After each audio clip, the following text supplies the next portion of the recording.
Bagaimana? Oke. Assalamualaikum warahmatullahi wabarakatuh. Selamat siang menjelang sore.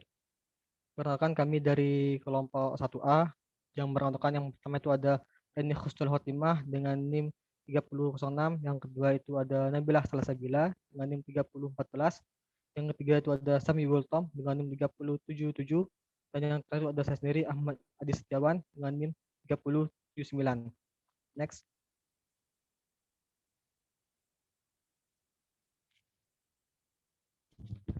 Baik, di sini kami akan membahas eh, pokok bahasan dari dua kelompok. Yang pertama itu ada iteration dan recursion dari kelompok 2, dan yang kedua itu ada fork join dan map dari kelompok 3. Next. Yang pertama itu ada konsep iteration. Iteration dalam pemrograman adalah sebuah konsep perulangan untuk menyederhanakan program dan membuatnya lebih efisien dengan cara menulis kode satu kali dan menjalankan program untuk mengeksekusi baris yang sama berulang kali hingga semua baris selesai di iterasi. Di sini kita di iterasi itu menggunakan perulangan for. Jika bernilai true, maka perintah selanjutnya akan dijalankan kemudian mengevaluasi kondisi awal kembali sampai kondisi tersebut bernilai false atau artinya keluar dari perulangan tersebut. Next.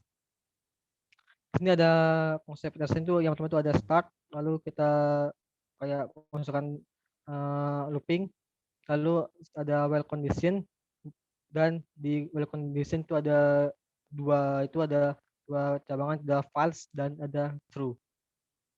Jika dia true akan kembali lagi ke while condition. Jika false maka dia akan stop. Next. Selanjutnya akan dijelaskan oleh teman saya. Nah, di sini untuk iteration ada studi kasus, di mana nanti studi kasus ini ada bahasa pemrograman C#. Nah, ini dibagi jadi dua versi untuk yang sekuen atau non paralel dan versi paralelnya. Nah, untuk itu digunakan modul PLIN key dan menggunakan sebanyak datanya itu ada 2000 data. Kemudian dicari jumlah angka primanya itu ada berapa. Yang pencariannya itu terbagi dua untuk yang non paralel dan versi paralelnya. Nah, untuk yang paralel itu digunakan paralel for each. Ini ada codingannya sudah saya coba. Di studi kasusnya itu, nah di sini limit untuk datanya itu ada 2000 data, di mana 2000 data itu dimulai dari range 0 sampai ke 2000. Kemudian untuk pencariannya pakai ini watch. Nanti sampai akhir jika sudah sampai 2000 data sudah ditemukan banyaknya prima berapa, di stop. Untuk yang paralel, untuk yang non paralel dia pakai watch.stop. Untuk yang paralel dia pakai watch for parallel.stop. Nah, itu kemudian di sini untuk menghasilkan output dia pakai fungsi prime numbers from for each. Maka di sini dihitung pakai fungsi count, kemudian ditampilkan pakai watch, fungsi watch, elapsed millisecond atau meter per second. Kemudian untuk yang paralelnya sendiri dia pakai prime numbers tapi pakai parallel for each. Nah, di sini dia perbedaannya. Untuk yang non dia pakai for each, untuk yang paralel dia pakai parallel for each. Dihitung pakai fungsi count juga. Nah, langsung aja kita eksekusi untuk yang iteration, studi kasus iteration. Nah, di sini banyaknya angka prima ada segini, sama aja untuk yang paralel dan non paralel. Tapi untuk estimasi waktunya itu terhitung 1316 meter per second yang paralel atau sekuen, dan untuk yang non paralel atau belum diparalelkan itu ada 1316 meter per second ya. Terus sedangkan waktu untuk ketika sudah diparalelkan pakai for each dot paralel tadi, dia ada sebanyak 886 meter per second. Nah, di sini bisa kita lihat perbedaannya, lebih efisien ketika dia sudah diparalelkan. Oke, di sini sudah saya bikin juga untuk analisisnya. Nah, bisa kita lihat waktunya di sini berbeda dengan yang tadi karena setiap kali kita melakukan debugging atau outputnya itu akan menghasilkan waktu-waktu yang berbeda, tapi dengan kesimpulan yang sama, di mana waktu paralel lebih efisien dan lebih cepat dibandingkan non paralel gitu ya. Untuk analisis speed up-nya itu ada T1 banding per TP, di mana T1-nya adalah non paralel 2234 sekon dan TP-nya ada 622, sehingga menghasilkan efisiensi 3,591. Nah, untuk speed up. Nah, untuk efisiensinya itu yang speed up tadi 3,51 tadi dibagi dengan paralel atau dibagi dengan prosesor. Nah, di sini jumlah prosesor saya itu ada 6, di mana di logical prosesornya ada 4 dan core-nya ada 2, sehingga dijumlahkan totalnya ada 6. Makanya di sini dia dibagi 6 hasilnya 0,5985. Kemudian untuk analisis cost-nya, jumlah prosesor tadi akan dikalikan dengan jumlah waktu pada estimasi paralel atau 622 sehingga menghasilkan cost 3.732. Nah, untuk recursion akan dijelaskan lagi oleh teman.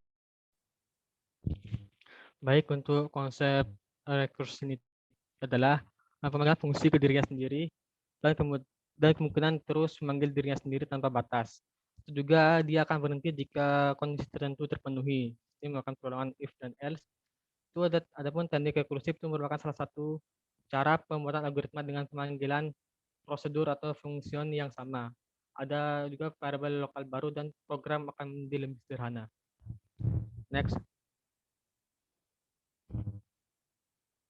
Sini ada konsep rekursif itu pertama tuh sini menggunakan yang pertama itu ada start, terus memasukkan bilangan bulat, lalu bilangan bulat itu akan dibagi 2. Lalu jika bisa bagi itu adalah 0, maka bilangan itu apakah dia termasuk genap atau termasuk ganjil itu akan dilakukan perulangan if dan else. Next.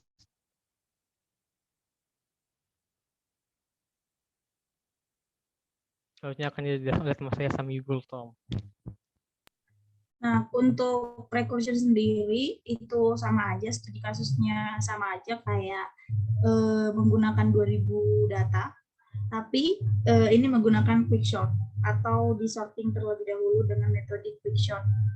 Nah, di sini udah kita temukan quicksort yang sebelum paralel itu estimasinya 9.000 detik, sekitar 9.000-an, dan ketika dia sudah quicksort atau melakukan metode sorting pada saat diparalelkan, dia hanya mencapai 6.066 detik berapa gitu. Nah, untuk codingannya sama aja, cuman di sini sama aja studi kasusnya, cuman dia pakai algoritma recursion menggunakan metode quicksort. Nah, di sini itu dia pakai quicksort. Nah,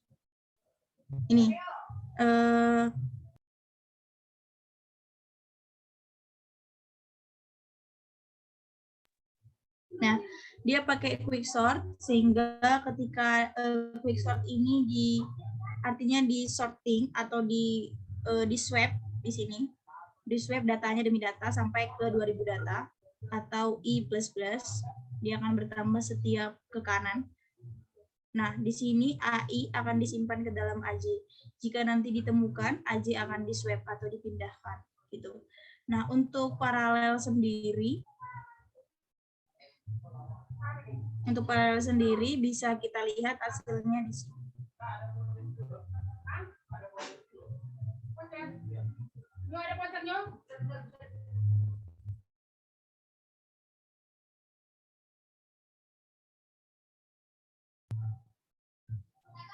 Oke, langsung aja ya kita run.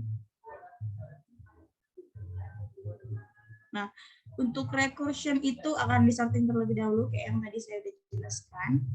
Ketika disorting terus tapi tidak atau belum diparalelkan, dia akan mencapai estimasi waktu sekitar 9.243 meter per sekon. Sedangkan pada saat pensortingan paralel, dia hanya disorting sebanyak dia hanya disorting dengan waktu hanya 5.918 detik. Jadi bisa disimpulkan bahwa ketika dia diparalelkan, dia lebih cepat dan efisiensi. Karena tujuan kita memparalelkan adalah untuk menemukan seberapa efisiensinya paralel ataupun non paralel gitu. Nah, di sini sudah saya analisis, di mana analisisnya sama kayak tadi, T1 per TP, T1-nya 9.717, per TP-nya 6.000, menghasilkan speed up-nya 1,602. Untuk efisiensinya itu 1,602 tadi dibagi dengan P-nya. P-nya tadi sudah saya bilang 6 core atau 6 prosesor unit sehingga menghasilkan 0,267 dan analisis cost-nya itu 6 kali TP-nya 907 TP-nya 606, harusnya 606 sini. Mungkin salah ketik. Nah, untuk ini untuk status prosesor unit saat saya running time, di mana CPU-nya bekerja 53%. Mungkin aplikasi yang saya jalankan di sana tidak terlalu banyak, sehingga tidak mencapai 100%. Oke, untuk bab kedua atau kelompok yang sudah menjelaskan fork join akan dijelaskan lagi oleh teman saya. Sebelumnya, teman saya boleh share screen untuk yang fork join.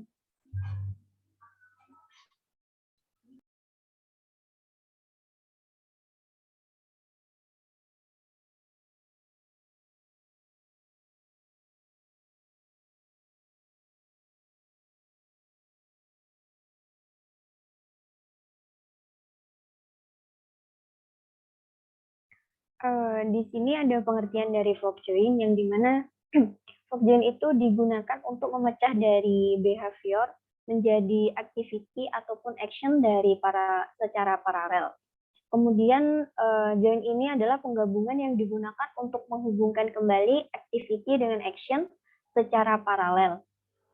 Dan selanjutnya ada pada setiap aliran adalah independen dan tidak dibatasi untuk melakukan perhitungan serupa. Setelah bergabung, hanya satu aliran yang akan dilanjutkan.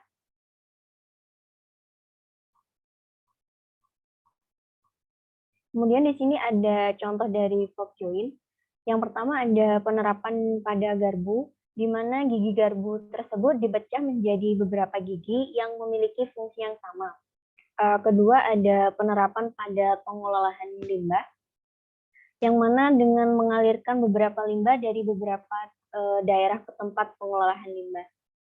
Nah, di sini ada contoh implementasi dari penggunaan konsep sederhana dari metode fork join, seperti pada contoh case code di bawah ini, di mana ada function solve ataupun problem dengan if masalahnya itu cukup kecil, yakni memecahkan masalah secara langsung ataupun dari algoritma sequentialnya. Kemudian ada else-nya, di mana untuk pembagian dalam subdivide ataupun problemnya itu fork subtext to solve-nya digabungkan semua subtext yang muncul di loop sebelumnya. Jadi mengembalikan hasil gabungan tersebut. Dan di sini ada paralel computing-nya. Contoh pada kinerja sebuah laptop yang memiliki 2 keping dengan RAM 16 GB. Mungkin selanjutnya akan dijelaskan oleh teman saya. Di sini saya akan menjelaskan pengertian map. Di sini map atau juga dikenal dengan elemental function, yaitu adalah sebuah replika dan dapat diterapkan pada data yang berbeda. Map ini merupakan salah satu pola yang paling sederhana dan berguna untuk diterapkan dengan fork join. Penerapan yang melakukan proses pada setiap elemen data atau penerapan suatu hal sebagai pengertian indeks untuk memberikan aksen pada nilai dalam data. Lanjut.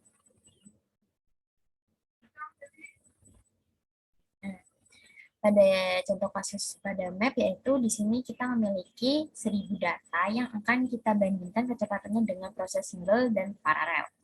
Di sini ada data yaitu dalam kurung A kecil dan 0 sampai A dan seterusnya. Lanjut.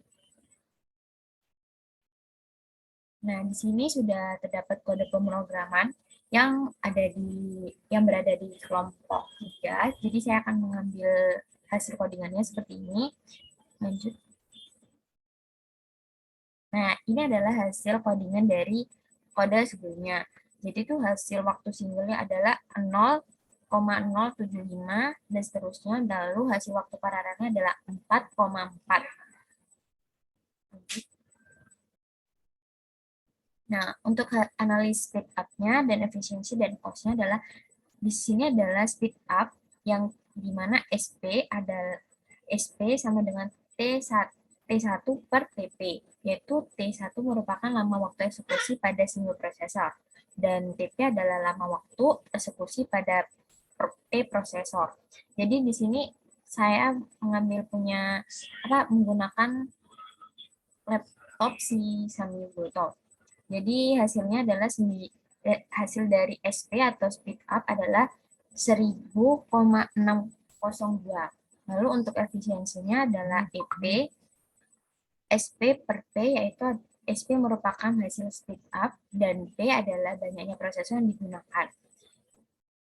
Yang hasilnya adalah 1,602 per 6, EP-nya adalah 0,267. Lalu untuk cost yaitu CP sama dengan P kali TP, yaitu P merupakan banyaknya prosesor yang digunakan dan TP adalah lama waktu eksekusi pada P prosesor. Yaitu adalah 6, dan 6 merupakan P dan 9717 adalah merupakan TP yang hasilnya adalah 58302. Boleh lanjut? Nah, untuk kesimpulan dari Frog-Join dan Map, yaitu Frog-Join merupakan mekanisme yang berkaitan secara paralel dan memiliki tujuan yang sama. Frog-Join memiliki konsep yang serupa dengan sekuen secara paralel, dan hasil kecepatnya tetap lebih cepat Frog-Join daripada sekuen. Lalu untuk Map, merupakan pola sekuen yang setiap elemen datanya dengan melibatkan proses pada setiap elemen data. Map memiliki karakteristik yaitu perlunya identitas atau pengenalan untuk mengetahui elemen data sedang dicari. Map dapat melakukan secara paralel tetapi tetap menerapkan sekuen. Seperti itu. Boleh lanjut? Terima kasih. Demikian penjelasan dari kami. Sebelumnya mohon maaf ada kesalahan kata. Wassalamualaikum warahmatullahi wabarakatuh.